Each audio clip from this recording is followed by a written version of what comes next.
Our next is an action item. It's a discussion of the draft coalition encampment position paper, and I'm going to turn that over to Elliot.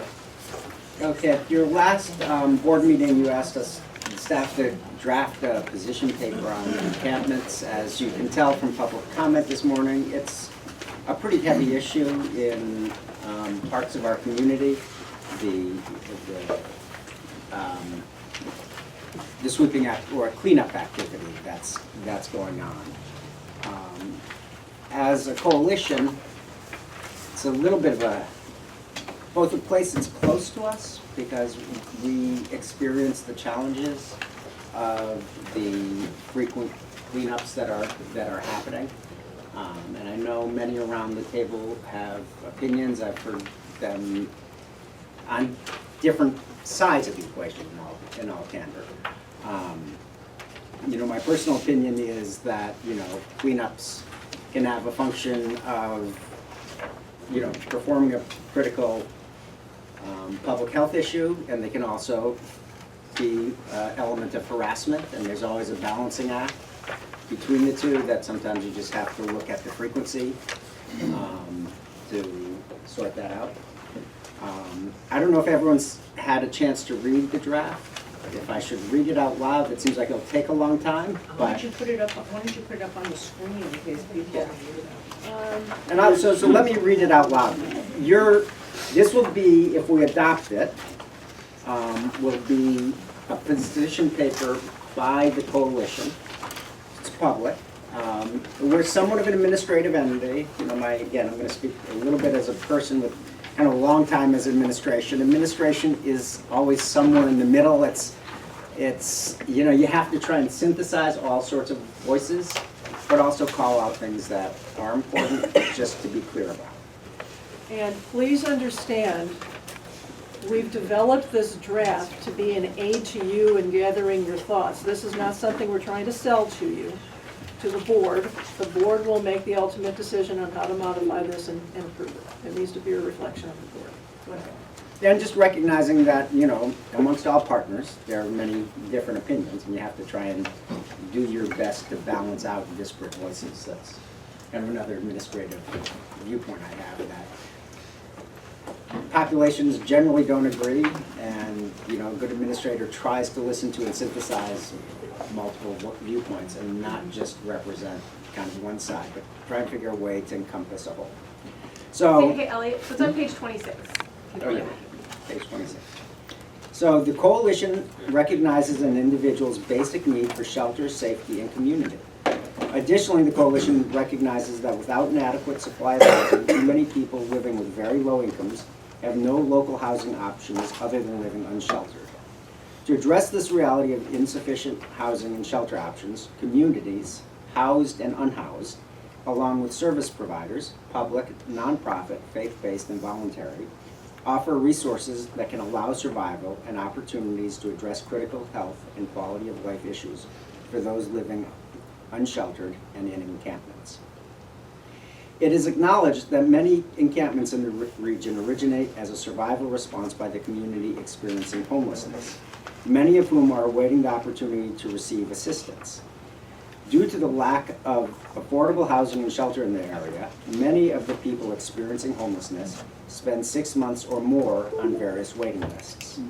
This lack of extremely affordable housing, permanent supportive housing, and emergency shelter space exacerbates the housing crisis and forces local constituents without housing to form their own communities in the form of encampments. The coalition also recognizes the position faced by local jurisdictions, where encampments can accumulate public health and safety hazards, and where many constituents view homelessness as an unwelcome deviance and ask that encampments be removed. In response to those concerns, jurisdictions at times pursue cleanups. In this context, the coalition recognizes the legitimate need of jurisdictions for street cleaning in order to maintain public health and safety for the community. However, the coalition also recognizes that the frequency in which they are conducted has the potential to further exacerbate the vulnerability of populations living without housing. Too often, the cleanups result in the loss of survival and in the loss of survival and quality of life necessities, including items essential for living unsheltered, important documentation, medications, and valued possessions. Furthermore, there are unintended consequences of those cleanups, most notably the displacement of homeless individuals between jurisdictions and an adverse impact on the relationship between persons experiencing homelessness and the service providers who rely on the trust and respect of these communities. It is the position of the coalition that local jurisdictions, service providers, and the community experiencing homelessness work together to create a more viable solution to the current encampment situation. This includes public disclosure of the specific health and safety concerns being addressed. 2, a multi-step process that first provides encampments tools to clean up an encampment on their own, trash receptacles and hygiene resources such as public restrooms and showers, followed by notice of at least 1 week before a scheduled cleanup if self-help resources do not address the documented health and safety concerns. 3, development of scheduled encampment outreach as partnership between jurisdictions, homeless service providers, public assistance, health services, which includes public health, behavioral health, and medical, and individuals with lived experience. And limiting the frequency of cleanups, particularly when sufficient shelter to provide an alternative to encampment living are unavailable.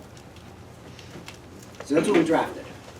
And I will open it up for comment, edits, thoughts, action, wherever we want to go. Barbara. You know, the coalition previously wrote a whole position paper on encampments when Catherine was the executive director. And in response to some specific questions from various jurisdictions, including the city of Salinas and the county. And I'm wondering if that document was reviewed before this one was written. Yes, I believe so, that we reviewed that. Okay. And I think it would be good to provide that document to coalition members and the public in general as well, before we, kind of finalize something on this. One of my concerns is that we have talked about in here that we would need to be providing, trash receptacles, hygiene resources, such as public restrooms and showers.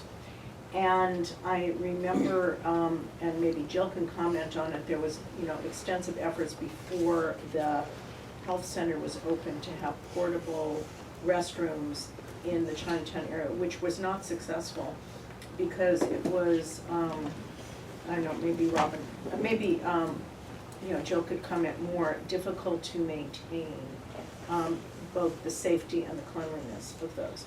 So that this paper makes it sound like that we would not support any kind of cleanup of encampments unless these things are provided. And one of them is something we've already tried and found, are we gonna build, permanent restrooms and showers out in encampment areas? And as I said, Jill has more experience with it, but I'm just concerned that we are writing a paper that makes it sound like no cleanups and encampments should be done unless these things are provided. Lastly, I just want to comment, and I think I sent this to both the city of Salinas and the county, that I don't know if I mentioned that I was at an event and, was talking about how I visited Moongate and how fabulous looking Moongate was and how we were going to be getting all these units and what a help this was going to be. And a business person from Salinas was there who then said, Salinas doesn't care about anything else in the city except Chinatown and making that look good, and then sends me all the pictures of the encampments next to a fairly large manufacturing place in Salinas. And then he starts talking about the groundwater pollution, about the trash, about everything that is impacting the business's viability. And this is a very large business in Salinas. And says, So Salinas does these cleanups and a week later they're back, why aren't they fencing this area off? And so, and talked about kind of the public health impacts of having this encampment right next to this business. So my concern is that this is written in a way where we are saying unless these other things are done, we're not going to support any cleanups. And maybe I'm overinterpreting it, but I'd like to hear from others. But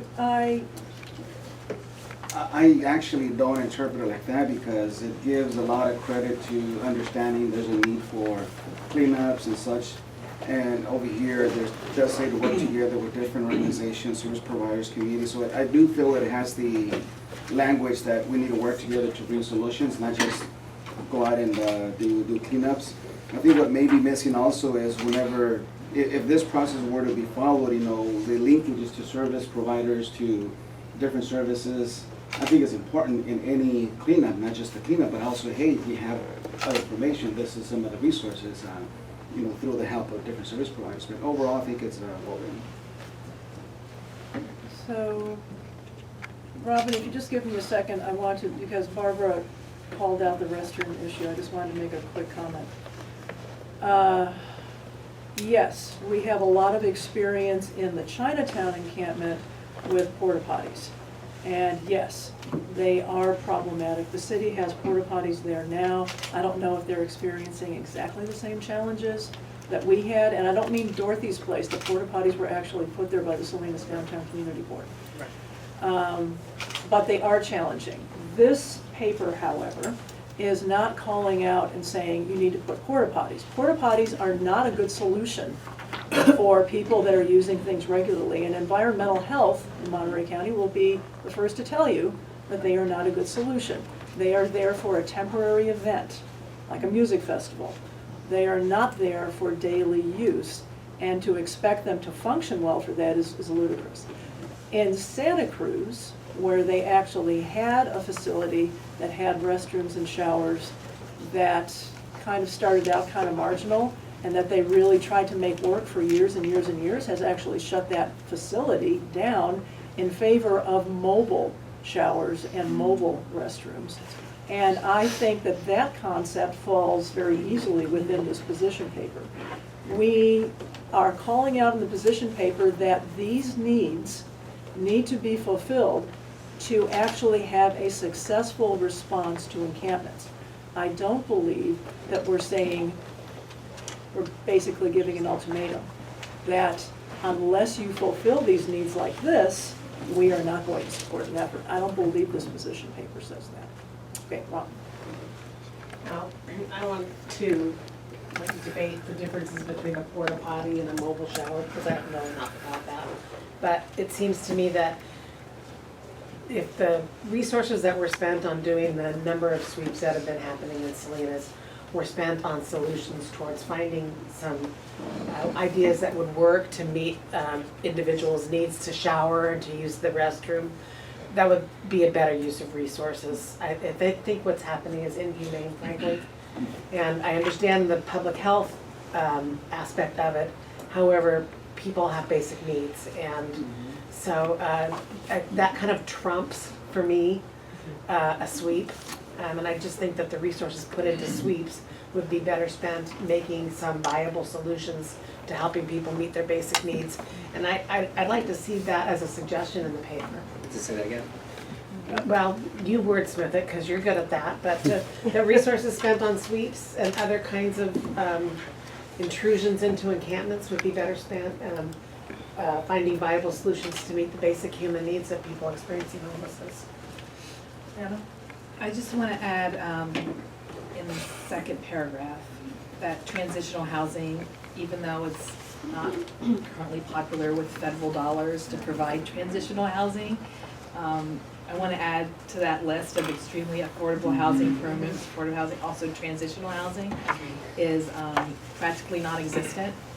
And if we have to find other financial resources, since government funding doesn't support transitional housing, I don't want to forget about it. It's very important for people that are homeless to have that kind of service. And I'd like to also add, it's extremely important. In fact, necessary for people that are chronically unsheltered to be able to experience a kind of transition before they're successfully placed into sustainable housing.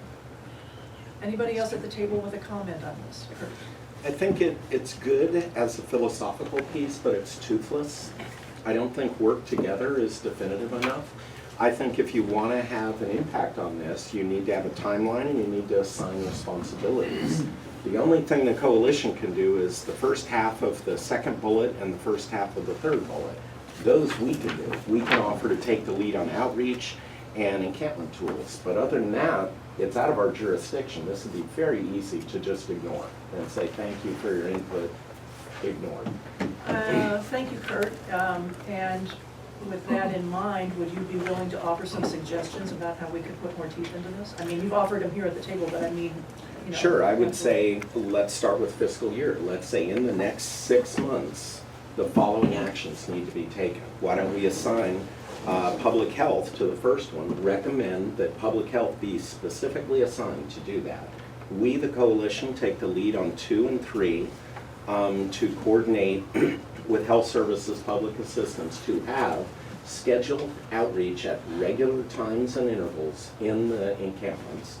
And then the last one is we work to publicize the cleanup frequencies so that these are known. And again, we need to be specific on this. I think as written, it's too vague.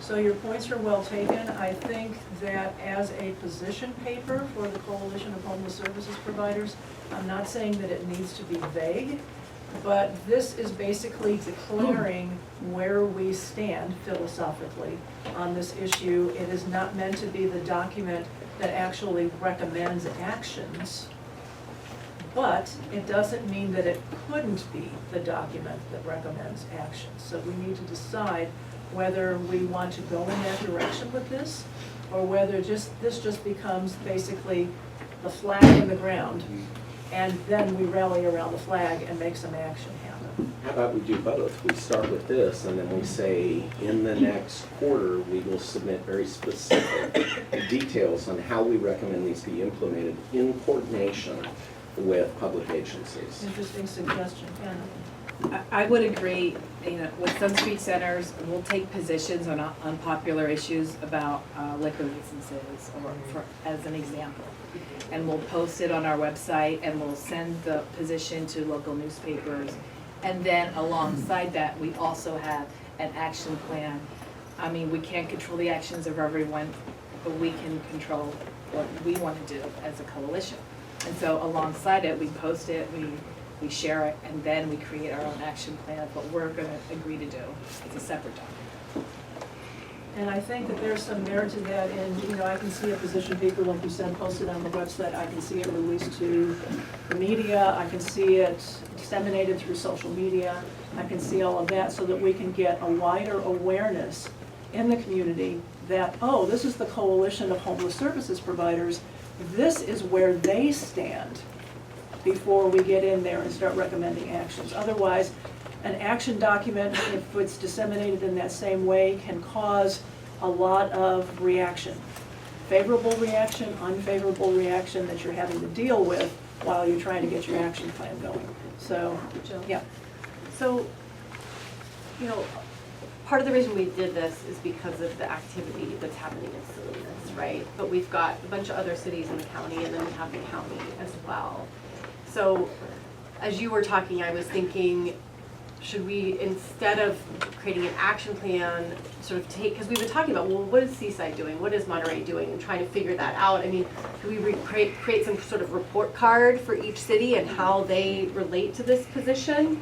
Because, you know, part of this is that Salinas keeps saying, oh, you know, we've notified the coalition, as though that means that service providers are coming out right ahead of these sweeps. And that's not real. And so, you know, we've tried to put something together that says, look, this is how we want to participate in what you guys are doing. But each city, the engagement is different. I don't know that we could have an action plan unless it was city specific. So maybe we start with an evaluation of the activities in each city and how they fit in with the paper. I like that.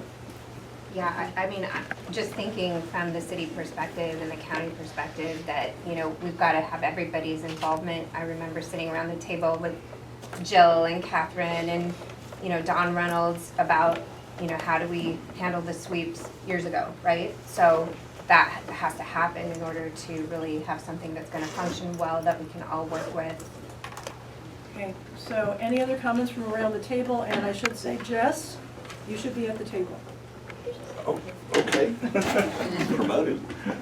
So who's the intended audience and what was going to be out of the paper? Intended audience is everybody in the San Benito and Monterey County communities. So it isn't just intended to go toward government or go toward other service providers. This is intended for everybody in the community to understand the coalition's stand on encampments. And then what was going to happen? Going to be sent someplace, posted someplace? All of that. We get it out with widest possible dissemination and then work from there to develop action. That's the original intent. But, I should say that within the last 6 months, we've kind of amassed a greater profile in the community. More people know that there's a coalition. More people know that there are service providers coming together at a round table or a rectangular table and actually working on issues. And we're doing this in anticipation of somebody saying, well, what does the coalition think about encampments? We need to let them know ahead of time. We need to let them know now. So any other comments from around the table? I know Elliot's got some comments to make, but I wanted to go around the board members first. Barbara, did you? Well, this is just minor, but if you actually adopt this paper, I would suggest that you remove the word deviance from paragraph 3 and instead say intrusion or something or other, but the word deviance seems a little, It's a little triggering for some people. yeah, that's a problem. But I also view that if we pass this, that we better have an action plan, as Kurt said, immediately, as to what the coalition is doing, because just passing this is not going to do anything. And already, we're being criticized for not spending enough time going to encampments. Remember, we talked about, like, how many of us have staff who can really, go out to encampments that many of us don't have. We have some minor dedicated people to do outreach, and I have one on the Salinas side and one for essentially all of the Monterey Peninsula, of which the city of Monterey So is we're paying already studying encampment response. And I think we're going to hear a little bit more about that today. But I don't know if we actually have a plan to go with this. And as soon as you put this out, the question is, what is your plan? So my suggestion is that I would be with Kurt, that I would have the plan before I put this out. Okay? Any other comments from the board? Elliot? Okay, a few things, and maybe I'll start at the kind of the tail end. First, I want to be clear, this is a position paper for the Coalition of Homeless Services Providers, not for the Continuum of Care. That would be something for the Leadership Council. Different board. So I just want to make sure everyone around this table is clear. This is for the Coalition of Homeless Services Providers side of the house and reflects the position of the provider community on encampments. I think you should be careful about, because there are strong opinions and there are ways bridges get burned, and kind of administrators learn their best how not to burn bridges, because you always have to have a bridge. So that's a concept. And the other point is to think about, kind of, and I'm kind of getting into that plan step. The planning that this really presupposes that would come to us is, well, a jurisdiction, I don't want to single out any, but would say, well, we've asked you to come to the table around the encampment outreach, and you haven't, right? So that's a risk. We put that in there. On the other hand, my position has always been, since I got here, has been an email from someone I don't know who may or may not actually include the coalition on their email, does not constitute, an email just with a notice, without a phone call, without anything in advance, it's 72 hours in advance, does not constitute an effort at coordination, as much as some folks may believe that's coordination. You know, an email saying command performance without kind of scheduling in advance how we're gonna work this out. We're developing a relationship. We're developing a relationship, another piece, does not constitute coordination. With 72 hours advance notice, there's not a lot that you're gonna be able to do with very limited resources. I think the pressure put on the coalition, at some level, might be more apt put on more formal service providers with a lot more resources. Example being, you know, many of the people who we serve really need kind of that clinical behavioral health support or a concrete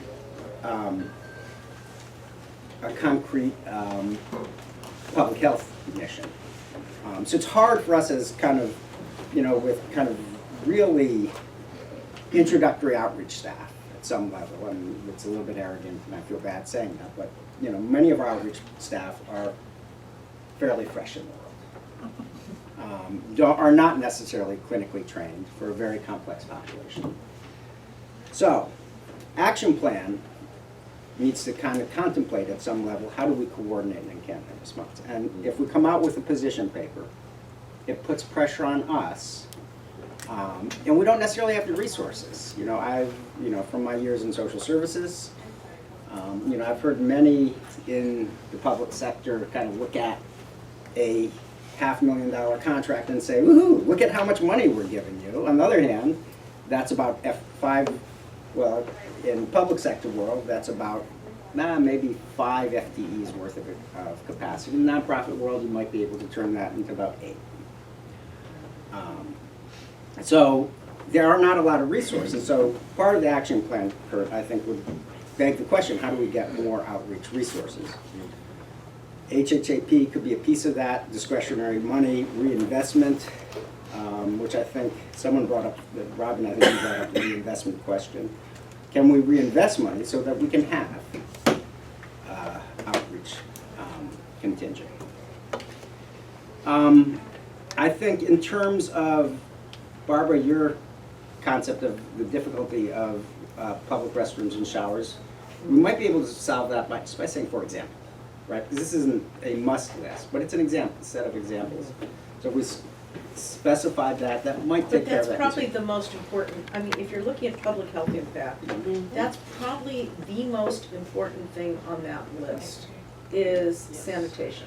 And Jill may have other thoughts. So I think that's why. Sanitation and mental health services. So if we said, for example, it kind of, it shouldn't be, this is a, you know, kind of a hard barrier, but these are examples that you could pursue, and I see that.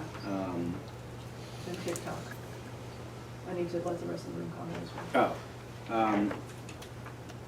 Toothless. A position paper is relatively toothless, and I would say from the coalition perspective, it's going to be hard to put teeth in there, other than teeth on ourselves, which is we're going to do the encampment outreach, which we're working on.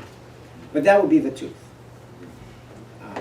and that would be kind of my set of context. But it's a position paper. It's not an action plan. Action plan would follow, and the action plan for us is going to be on the encampment outreach.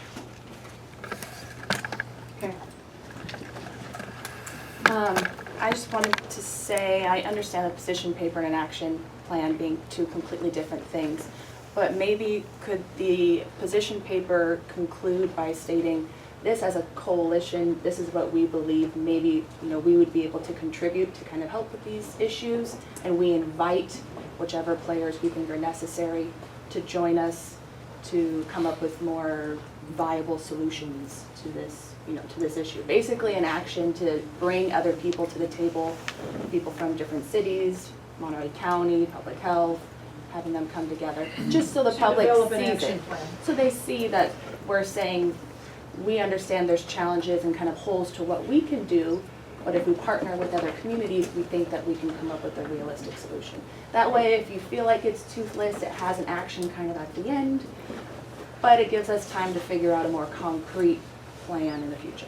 So what I would see then is kind of a closing that says something, this is how we can help, with coordination and with supporting requests for funding for specifically the bullets 2 and 3. Yeah, but, you know, we wouldn't be able to fulfill this mission without partnering with our, you know, city and county officials. We would love to invite the groups to come together to come up And with a other solution. stakeholders in the Yeah. community as well. What have you, yeah. Thank you, Alexa. Okay, I will now entertain comment from the gallery, from the rest of the room. Does anybody like to comment on this? Wes? I think it's a really good start, and thank you for at least making some kind of overt position paper. I'm really pleased and impressed for that. And as a homeless union, we can already verify that quite a few people are already signed up for cars, and that becomes the question: what do we do with everybody who's already received services? Because basically, it still goes back to, well, now you almost just need to protect them from the sweeps.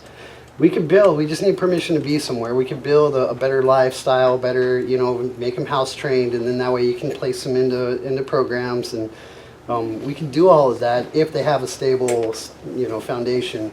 And that seems like what you're going for, and we're totally ready to already sign people up. I'm on the phase 2 for the cars entry. So I can put people on the list and get people into housing or whatever this HMIS is supposed to do for people. And it's that meantime of like, now that you've recognized them, they're harmless, not homeless. And that's where we really need to get at is allowing them to just be, permission to be somewhere. And if, you know, like if they have organized space, just trash, poo, and food is in its place, and they're not doing drugs in front of anybody, I think, and if they're signing up for cars, that should be like my immunity, you know, like have them register to vote or something, and then that way they got an actual residency somewhere, you know, Monterey County residents, because that's always the thing. Well, they're transients, but they lived here their whole life. So thank you for what you're doing, I guess, and the Homeless Union will definitely work with you to do it. Can't do the spring on sweeps, but I'm just telling you already, a lot of people are already signed for services, so what happens to everybody once they're already signed up? Thank you, Wes. Does anyone else wish to comment?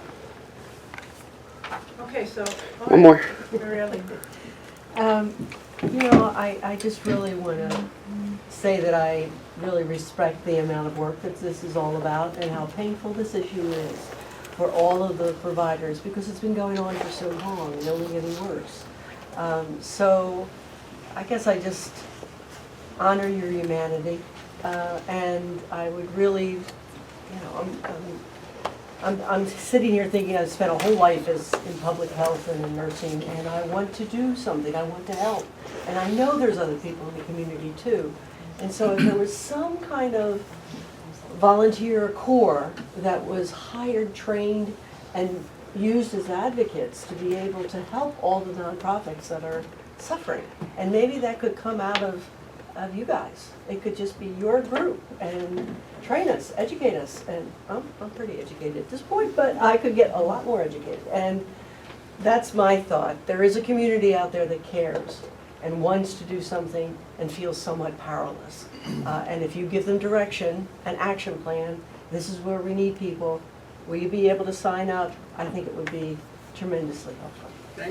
Just to comment just on that really quickly, this is an observation, just that we don't have the strongest coalition relationship with many of the voluntary organizations that are out there. I mean, I think of Pass the Word Ministry, or I think it's Friends of Dale and the Monterey Peninsula. I don't know the folks on Salinas, but we haven't necessarily coordinated much with the voluntary groups out there. So that's kind of interesting. Great idea. Just a few comments. Last year, we developed in San Benito County a committee that we called Homeless Encampment Assessment Response Team. It was HART, for short. And the members that attended these were monthly or bi-monthly meetings were members of the Health and Human Service Agency, Community Homeless Solutions, other nonprofits, code enforcement showed up a couple of times, it was hard to get him on the table. County council, surprising, they were there to help us with technicality language. RMA was also on the table, even the sheriff's department was there on the table. And the whole goal was pretty much what we're talking about. You know, there's, for us to get ample notice if there's a sweep that will be scheduled or a place that needs to get red tagged and such. And we probably met about a year. And the reason why we stopped is because we had nowhere to get into. They kept saying, well, we need services, we need housing, the solution here is housing. And it got a little frustrating that we just didn't have that place. And we actually had two concurrent heart meetings or type of meetings. The other one was a group that worked in seeking out housing opportunities, areas, you know, building that housing inventory. But because that wasn't quite established, it kind of withered, you know, kind of strategically so that we build additional resources. But the goal is to continue a similar system like this. But again, you know, bottom line, we just didn't have the housing because we kept getting a lot of feedback of, you know, where are we going to go to? You know, if we go to down the riverbank, they do a sweep on that area, what are they going to do? They just go farther down. I mean, they're still there, it's just. So there needs to be a plan for that, Yeah, built so- into whatever action that comes out of this. Yeah, I mean, that just, you know, again, so just to tell you a little bit of where we are with we're calling it core committee. So we had our first meeting, we have another, actually it was yesterday, right? With the jurisdiction, with the providers. So we're starting to, we want to talk to the providers, and have we scheduled the jurisdictional meeting yet? No. Okay, so we'll be scheduling a jurisdictional meeting, kind of same thing. What do we want to get out of all of this? Because I think what you raise, Enrique, is very true. And one of the risks of sweeping, and it's funny, Supervisor Alejo sent, I think it was yesterday, sent an email about the Central Coast Water Board, Water District, you know, the Central Coast Water Folks, Water advisory. who are very concerned about people moving deeper into the waterways and the impact that has on water, or from agriculture, seeing people kind of move deeper into kind of irrigation runoffs, which can have other public health issues. And as, you know, at some level, and it'd be another whole section, you could think about the harm reduction side, that the extent, right, you have people by business, And you can that's think an of industry new versus stakeholders that actually agricultural have a industry. stake in the homeless issue and might even be able to provide resources to help this plan.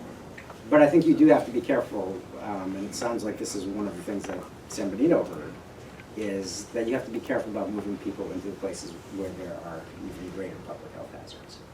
Granted. Okay, so me wanting to kind of tie a bow on this discussion, are there any other comments here from the board table? And then I'm going to ask you next, what action are we going to take? Okay, so not hearing any comments. Can I suggest an action? It sounds like you want some edits that you want me to bring back for the next meeting? Yes.